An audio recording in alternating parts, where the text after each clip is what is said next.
ಮಡಿಲ ಮೀಡಿಯಾಗಳು ಸತತವಾಗಿ ಏನ್ ಮಾಡ್ತಾ ಬಂದಿವೆ ಅಂತ ನೋಡ್ಕೊಂಡ್ರೆ ಉದ್ದಕ್ಕೂ ಅವು ತೊಡಗಿರೋದು ದ್ವೇಷ ಹರಡುವ ಕೆಲಸದಲ್ಲಿ. ಹಿಂದೂ ಮುಸ್ಲಿಂ ಅನ್ನೋ ಟಾಪಿಕ್ ಮೂಲಕವೇ ಹೊಟ್ಟೆ ಹೊರೆದುಕೊಳ್ಳುವ ಹೀನ ಮಟ್ಟ ಅವುಗಳದ್ದು ಅನ್ನೋದು ಇಷ್ಟು ವರ್ಷಗಳಲ್ಲಿ ಸ್ಪಷ್ಟವಾಗಿ ಬಿಟ್ಟಿದೆ.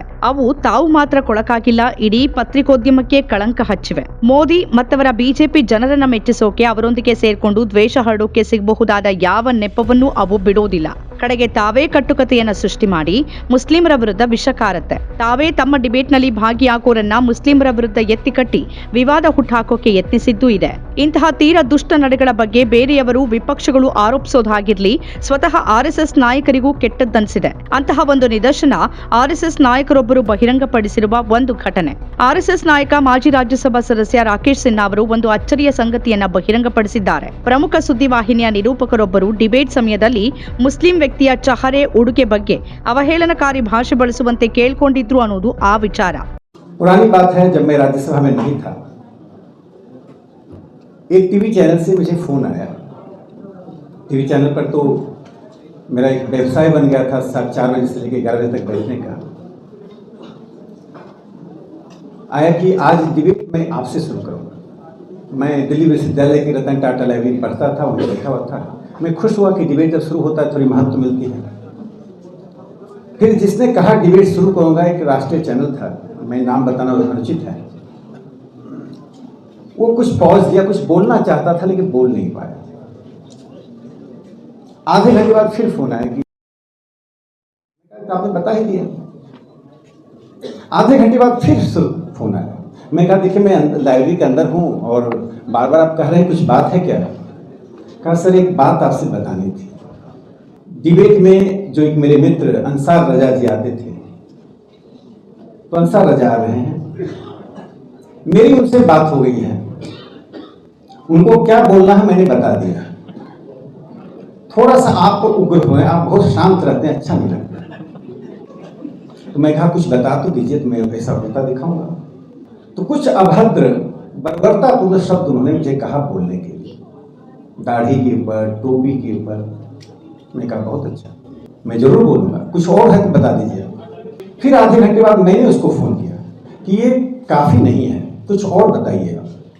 कहा सर, अब आप जो बोलना है बोल दीजिए, आप दोनों झगड़ा करेंगे, मैं बीच बचाव करूँगा, फिर डिबेट हिट जाएगी, आप भी ट्रेंड करेंगे ट्विटर पर, मैं भी करूँगा. उस चैनल की गाड़ी आई, उसका फ़ोन आया कि सर आपसे डिबेट शुरू होना है, नोएडा आने में शाम को दिक्कत होगी, आप जल्दी चले. मैं कहा मैं नोएडा नहीं आ पाऊँगा, मुझे मुंबई जाना है, कोई अचानक काम आ गया. कहा सर अचानक क्या होगा, डिबेट आपसे शुरू करना, मैंने किसी से बात भी नहीं किया है, अब मैं किसको बुलाऊंगा. मैं कहा कुछ बहुत ज़रूरत काम आ गया. कहा क्या बताएं सर, कुछ खास बात है क्या. मैंने कहा आपने जो मुझे निर्देश दिया उसका मैं वॉशरूम में जाकर कई बार रिहर्सल किया और अपनी सूरत देखता रहा. फिर मैं देखा मेरी लंबाई भी अच्छी है, देखने में बुरा नहीं हूँ, तो मैं क्यों नहीं मुंबई जाकर ही एक्टिंग कर लेता हूँ.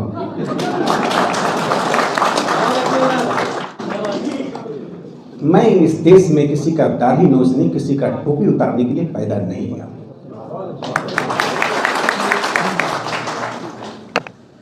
जो लोग उतारेंगे उनसे मैं लड़ने के लिए पैदा. मैं राष्ट्रीय स्वयंसेवक संघ का स्वयंसेवक हूँ, मैं अपनी जिम्मेदारी को समझता हूँ. ಆ ಬೆಳವಣಿಗೆ ಬಳಿಕ ತಾವು ಆ ಚಾನೆಲ್ನಲ್ಲಿ ಕಾಣಿಸಿಕೊಳ್ಳುವುದನ್ನ ನಿಲ್ಲಿಸಿದೆ ಅಂತ ಅವರು ಹೇಳಿದ್ದಾರೆ. ಚರ್ಚೆಯಲ್ಲಿ ಪಾಲ್ಗೊಳ್ಳುವ ಮುಸ್ಲಿಂ ಪ್ಯಾನಲಿಸ್ಟ್ ಅನ್ನ ಹೀಯಗಳೆಯೋದ್ರಿಂದ ಡಿಬೇಟ್ ಹಿಟ್ ಆಗತ್ತೆ ಅಂತ ಆ ನಿರೂಪಕರು ಹೇಳಿದ್ರು ಅಂತ ಸಿನ್ಹಾ ನೆನಪಿಸಿಕೊಂಡಿದ್ದಾರೆ. ಇತ್ತೀಚೆಗೆ ಇಂದಿನ ಭಾರತದಲ್ಲಿ ಮುಸ್ಲಿಮರ ಭವಿಷ್ಯ ಎಂಬ ವಿಚಾರ ಸಂಕಿರಣದಲ್ಲಿ ಮಾತನಾಡಿದ ಸಿನ್ಹಾ 2016ರಲ್ಲಿ ನಡೆದ ಘಟನೆಯ ಬಗ್ಗೆ ಉಲ್ಲೇಖ ಮಾಡಿದ್ದಾರೆ. ಇಂಥದ್ದು ತಾವು ಸಂಸದರಾಗುವುದಕ್ಕೂ ಹಿಂದಿನಿಂದ ನಡೀತಿದೆ ಅಂತ ಹೇಳಿರುವ ಅವರು ತಮ್ಮ ಭಾಷಣದ ವಿಡಿಯೋ ಕ್ಲಿಪ್ ಅನ್ನ ಟ್ವಿಟರ್ನಲ್ಲಿ ಹಂಚಿಕೊಂಡಿದ್ದಾರೆ. ಚರ್ಚೆಯಲ್ಲಿ ಆಕ್ರಮಣಕಾರಿಯಾಗಿ ತೋರಿಸಿಕೊಳ್ಳುವಂತೆ ಆಂಕರ್ ಹೇಳಿದ್ರ ಬಗ್ಗೆ ಸಿನ್ಹಾ ಪ್ರಸ್ತಾಪಿಸಿದ್ದಾರೆ. ನೀವು ತುಂಬಾ ಶಾಂತವಾಗಿದ್ದೀರಿ, ನೀವು ಸ್ವಲ್ಪ ಆಕ್ರಮಣಕಾರಿಯಾಗಿ ವರ್ತಿಸಬೇಕು ಅಂತ ಕೂಡ ಸಿನ್ಹಾ ಅವರಿಗೆ ಆ ಆಂಕರ್ ಹೇಳಿದ್ರಂತೆ. ಮುಸ್ಲಿಮರ ವಿರುದ್ಧ ಅಸಭ್ಯ ನಿಂದನೀಯ ಪದ ಬಳಸೋಕೆ ಅವರನ್ನ ಆಂಕರ್ ಕೇಳಿದ್ರಂತೆ. ಇಬ್ಬರ ಮಧ್ಯೆ ಜಗಳ ಆಗ್ಲಿ, ಅನಂತರ ಮಧ್ಯ ಪ್ರವೇಶ ಮಾಡ್ತೀನಿ ಅಂತ ಹೇಳಿದ್ರಂತೆ. ಹಾಗಾದ್ರೆ ಡಿಬೇಟ್ ಹಿಟ್ ಆಗತ್ತೆ, ಸೋಷಿಯಲ್ ಮೀಡಿಯಾದಲ್ಲಿ ಟ್ರೆಂಡ್ ಆಗತ್ತೆ ಅನ್ನೋದು ಆಂಕರ್ ಉದ್ದೇಶವಾಗಿತ್ತು ಅನ್ನೋದನ್ನ ಸಿನ್ಹಾ ಹೇಳಿದ್ದಾರೆ. ನೋಯ್ಡಾ ಸ್ಟುಡಿಯೋಗೆ ಕರೆದೊಯ್ಯೋಕೆ ಸುದ್ದಿವಾಹಿನಿ ಕಾರನ್ನ ಕಳಿಸಿದಾಗ ತುರ್ತು ಕೆಲಸದ ಮೇಲೆ ಮುಂಬೈಗೆ ಹೋಗ್ಬೇಕಿರೋದ್ರಿಂದ ಚರ್ಚೆಗೆ ಬರೋಕ್ ಆಗೋದಿಲ್ಲ ಅಂತ ಹೇಳಿದ್ದನ್ನ ನೆನಪಿಸ್ಕೊಂಡಿದ್ದಾರೆ. ನಾನು ಸಾಕಷ್ಟು ಎತ್ತರವಾಗಿದ್ದೇನೆ ಮತ್ತು ನೋಡೋಕ್ಕೂ ಕೂಡ ಸಾಕಷ್ಟು ಚೆನ್ನಾಗಿದ್ದೇನೆ. ಮುಂಬೈಗೆ ಹೋಗಿ ಅಲ್ಲೇ ನಾನು ನಟನೆ ಶುರು ಮಾಡಬಹುದು. ಅದರ ಬದಲು ಯಾರದ್ದೇ ಚಹರೆ ಅಥವಾ ಉಡುಗೆ ಬಗ್ಗೆ ಕೆಟ್ಟದಾಗಿ ಮಾತಾಡೋಕೆ ನಾನು ಈ ದೇಶದಲ್ಲಿ ಹುಟ್ಟಿಲ್ಲ ಅಂತ ನಿರೂಪಕನಿಗೆ ಹೇಳಿದ್ದಾಗಿ ಸಿನ್ಹಾ ಬಹಿರಂಗಪಡಿಸಿದ್ದಾರೆ. ದೆಹಲಿ ವಿವಿ ಮಾಜಿ ಪ್ರಾಧ್ಯಾಪಕರು ಆಗಿರುವ ಸಿನ್ಹಾ 2016ರ ಈ ಘಟನೆಯ ನಂತರ ಆ ಚಾನೆಲ್ನಲ್ಲಿ ಕಾಣಿಸಿಕೊಳ್ಳೋದನ್ನ ನಿಲ್ಲಿಸಿದ್ದಾಗಿ ಹೇಳಿದ್ದಾರೆ. ಆದರೆ ಅವರು ಸುದ್ದಿ ಚಾನೆಲ್ ಅಥವಾ ನಿರೂಪಕನ ಹೆಸರನ್ನ ಬಹಿರಂಗಪಡಿಸಲಿಲ್ಲ. ಆದರೆ ಹೆಸರು ಬಹಿರಂಗಪಡಿಸುವ ಅಗತ್ಯ ಇದೆಯಾ? ಇಡೀ ದೇಶಕ್ಕೆ ಗೊತ್ತಿದೆ ಹೀಗೆ ಹಿಂದೂ ಮುಸ್ಲಿಂ ದ್ವೇಷ ಉಗುಳುವ ಆಂಕರ್ಗಳು ಯಾರೆಲ್ಲ ಅಂತ. The nation already knows this ಅಲ್ವಾ? ದಶಕಗಳಿಂದಲೂ ಆರ್ಎಸ್ಎಸ್ ನಾಯಕರಾಗಿರುವ ಅವರಿಗೆ ಮಡಿಲ ಮೀಡಿಯಾಗಳ ಇಂತಹ ಹೀನ ನಡೆ ಬಗ್ಗೆ ಅಸಹ್ಯ ಅಂತ ಅನಿಸಿದೆ. ಆದರೆ ಈ ಕೊಳಕುತನವನ್ನ ಬಿಟ್ಟು ಅವು ಸರಿಯಾಗೋದು ಯಾವಾಗ?